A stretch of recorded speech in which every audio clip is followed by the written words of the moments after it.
আগামী 12 অক্টোবর থেকে মাসব্যাপী টাইফয়েড টিকাদান কর্মসূচি শুরু হচ্ছে। প্রায় 5 কোটি শিশু কিশোর এই কর্মসূচির আওতায় আনা হবে বলে জানিয়েছেন প্রধান উপদেষ্টার স্বাস্থ্য বিষয়ক বিশেষ সহকারী ডাক্তার মোহাম্মদ সাইদুর রহমান। সচিবালয়ে এক ব্রিফিংয়ে এই কথা বলেন তিনি। জানান, অনলাইনের পাশাপাশি জন্ম সনদ ছাড়া ম্যানুয়াল পদ্ধতিতেও এই টিকার জন্য রেজিস্ট্রেশন করা যাবে।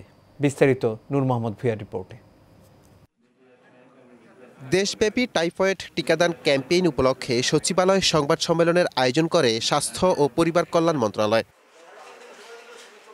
প্রধান উপদেষ্টা স্বাস্থ্য বিষয়ক বিশেষ সহকারী ডাক্তার মোহাম্মদ সাইদুর রহমান বলেন, 12 অক্টোবর থেকে মাসব্যাপী টাইফয়েড টিকাদান কর্মসূচি শুরু হবে। এখন পর্যন্ত 1,68,00,000 মানুষ টিকার জন্য রেজিস্ট্রেশন করেছে বলেও জানান তিনি। এই টিকাদান কার্যক্রমে সর্বশেষ বাংলাদেশ সংযোজন করতে যাচ্ছে টাইফয়েড রোগের বিরুদ্ধে একটি টিকা। টাইফয়েডের বিরুদ্ধে বেশ কিছু টিকা আছে, কিন্তু এই টিকাটি সবচেয়ে বেশি কার্যকর এবং নিরাপদ। এটাকে টাইফয়েড কনজুগেট ভ্যাকসিন বলা হচ্ছে।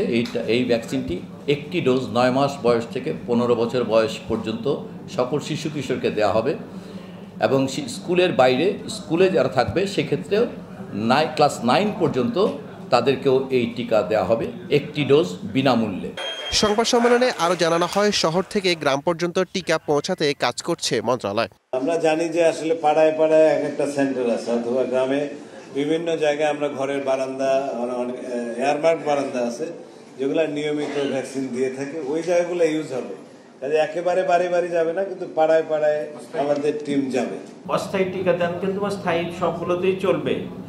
এগুলোতে গ্রাম পর্যায়ে, ইউনিয়ন পর্যায়ে যেগুলো স্কুল রয়েছে সেগুলোতে আমরা টিকাদান দিব এবং বিভিন্ন স্টেশন বা ওই সব জায়গায় যেখানে জমায়েত হয়, বিশেষ করে এগুলো মাইক্রো প্ল্যান করা হয়েছে যে আমরা কোথায় কোথায় কাদেরকে টিকা দেব। টাইফয়েডের কারণে প্রতি বছর দেশে প্রায় 8,000 মানুষ মারা যায়। নূর মোহাম্মদ ভুঁইয়া, এশিয়ান টেলিভিশন, ঢাকা।